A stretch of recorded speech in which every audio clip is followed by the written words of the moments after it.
Hey guys, happy Saturday to everyone.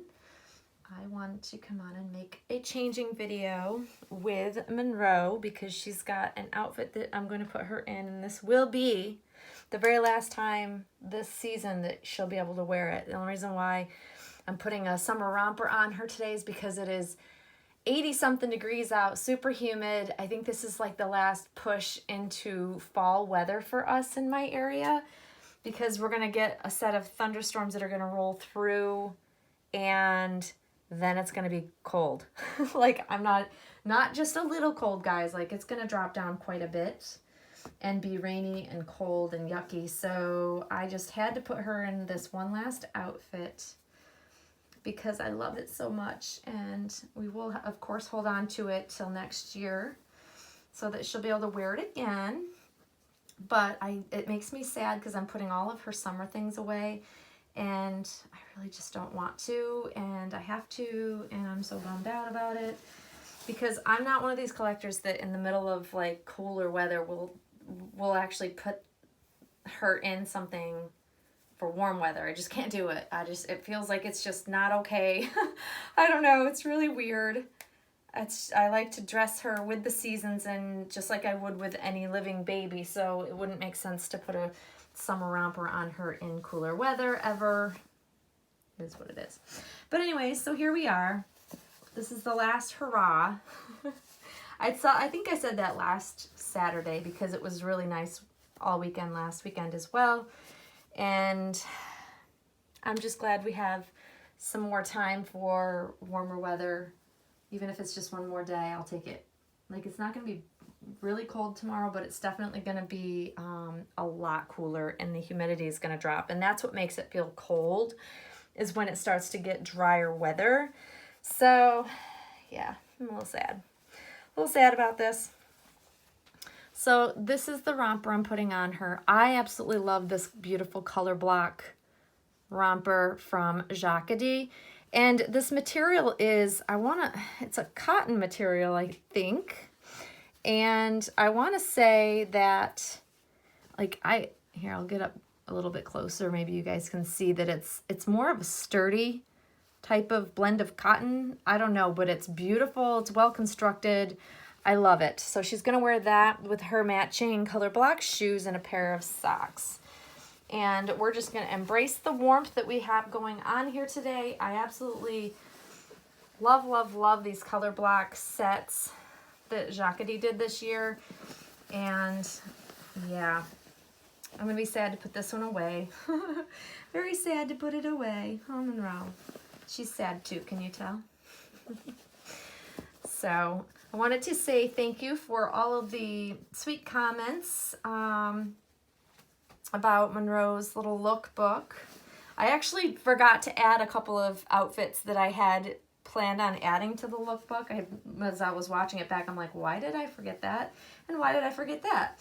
But when you're editing and you're adding things, you kind of, I don't know what happens. And the video was a fairly long video, and I'm trying to not make them too long because it takes a long time to edit, then upload the longer videos. So yeah, I missed a few. So you'll get to see a couple of outfits that I didn't share with you that you guys haven't seen when she wears them. But the lookbook, I find, people ask me, why do I bother doing a lookbook? People are like, oh, that's a cool idea. Well, the reason why I like doing a lookbook for her, and like I said, I do this on a regular basis. I have done it for Monroe multiple times since I've had her, because what I have found is that it helps me plan out her wardrobe. Like, I take a set day and I spend a couple hours just putting together different outfits and playing around with the socks, the shoes, all of the things that I would put together, the sweaters to go with things. And then once I take a picture of what I like, later on, I'm not going to remember, because there's a lot of, this sounds terrible. She's got so many clothes that as you're searching through, like when you're ready to make a changing video or just want to put her in an outfit, like, I don't have to go digging. I can go back into my gallery of her lookbook and say, okay, this is what I put together with this romper or this dress, and this is how I put all the accessories together so I can quickly pull them rather than think about it and go digging through my stash of clothing for her.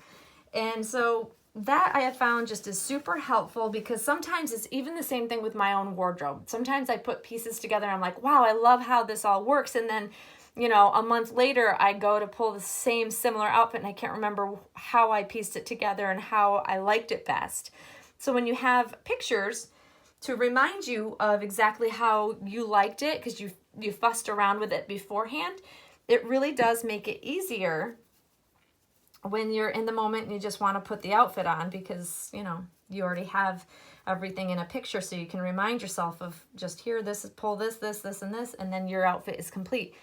I have found it to be super helpful. So that's why I figured I would share it with you guys, because sometimes my old brain cannot remember the pieces I added, because I literally have the same issue with my own wardrobe. It's funny to me that I can put something together one day and then literally a couple days later even I'll be like, what did I wear? And which shoes did I wear with these pants? Or it's funny because I have also a lot of clothes for myself. That should tell me something, right? But I'm always looking for unique looking outfits. So I do try to have the same effect with Monroe's outfit. That's why certain things that like she didn't wear last year, I'm holding on to, or she only wore them a couple of times. I have my favorites. There are certain things that I really loved on her, and I will have her wear them again. I am also getting ready to do another clothing sale, because I'm also continuing, as I was putting her lookbook together, I was going through what I have for her, and certain pieces that I may have loved a lot and held on to, or just things that I'm ready just to not have her in anymore, I will be selling. So stay tuned for that. Clothing seems to go fast, so that's why I always say it's always first come, first serve. It's really hard when people are like, oh, you know, emailing me, do you still have this? And I don't have them. I feel bad, because I want everybody to, you know, have a chance at getting pieces that they have seen Monroe in and really like. So I try my best to, you know, make it as simple and easy for everyone to have a chance at it. I always often wonder if there's a good time of day to release videos like that so that more people can see them. So yeah. It's a struggle, but I love this on her, you guys. I absolutely think it's like one of the prettiest little rompers that I have for her, and I've got a lot. You guys know I have a ton of rompers for her, and I really just, I don't know, there's just something about this set that the scalloping on it, it's just so pretty. Hi, pretty girl. And let me see if I have a little bow we can put in your hair, because I'm not going to put a headband on her. I really like bows rather than headbands. I don't know why. I think when I had like babies that had bigger heads of hair, like thicker hair, that I used to like the headbands more. And the more that I put headbands on her, the less I like them for some reason. It's different with every doll I've ever had, to be honest. And I just found that I really like this particular bow. These little bows in her hair. I just think that they're a nice little touch, because she doesn't have a ton of hair. And because I'm so weird about making sure her hair is, you know, not all messy, I like it to be, because it's a shorter hairstyle, I want it to look as if it would on a living baby. And for a living baby that has shorter hair like that, they wouldn't necessarily have hair standing up all over. They tend to it lays quite flat on their head. But I don't know, I'm funny like that, you guys. I can't help it. It's the same reason why you always see me fussing with her hair in videos. It's just something that I do. I'm always patting her hair. I'm always very careful. I tend to not want to brush it, because I don't, you know, I just want to keep her hair intact. It's like one of my biggest fears, huge fear, is having hair loss. Not that I couldn't get her rerooted if if she did lose a bunch of hair, but the point is I want to keep her original, in her original, you know, condition that she came from Claire in. And it's just always one of those fears, because I've had dolls in the past that literally drop hair like you wouldn't believe, and it kind of freaks me out. I wish I knew how to root hair myself. I'd do it myself, but I don't, because I'm not an artist. But yeah, it is what it is. It's a real fear of mine, though. I don't know, you guys, do you have a lot of fears about your dolls, things happening to your dolls? I tend to have quite a few where I actually dream about things happening to my dolls, especially ones that I love so much. So this one in particular, because I love her so much. I do. I adore this baby more than any doll I've ever cared for. And I worry that something will happen to her. I just worry that something will happen to her silicone. Not that anything has. It's just an irrational thought that I have because I adore the doll so much. I'm so attached to her that I would never, ever, ever want anything to happen to her. And I think that's where these thoughts come from. And I wonder if you guys have the same fear. Do you ever have dreams about your dolls? Do you ever have dreams about things happening to your dolls? I would love to hear if you have, because I know a couple of my friends have told me they do. So I know that I'm not the only one, but I'm curious to see if it's like a common thing amongst collectors in general, or if it's just a handful of us that maybe part of it has to do with the amount of money we spend on them. So, you know, as much as I have loved past dolls, certain dolls like back in the reborn days before I had silicones and spent the amount of money I do on a single doll, I think I worried less because of the fact that it's, you know, if something had happened to him, it's not the biggest money loss, versus as I've progressed in my collecting, the more money that I spend, the more concerns that something may happen to them. And, you know, is that why we don't hold on to certain dolls? Because of the fear of something happening to them? Fears are real, guys. Fears are real whether you invest a little money or a lot of money in something that tugs at your heartstrings. And for me, I think the more I love the doll, and this is not, and by all means, this baby you're looking at is not the most expensive doll I've ever had. I have had other dolls, Romy dolls, that I spent a lot more money on, and I worried a lot on those, and I actually didn't keep them because I just couldn't enjoy them. It was way too much money to be invested, worrying constantly if something would happen to them. I felt they were more fragile.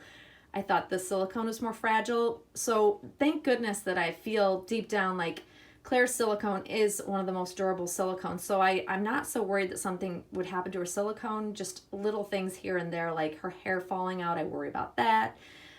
I don't know. I'm super weird, guys, but this is like, I guess you could say this is like similar to confessions of, you know, a reborn collector. These are my deepest, darkest thoughts that I don't generally share a whole lot because they seem slightly unreasonable at times. But then I also think, you know, anybody that's investing a large amount of money in any type of collectible would probably worry about what happens if something breaks on them or, you know what I mean, damage done to them. So I think that it's not completely unreasonable.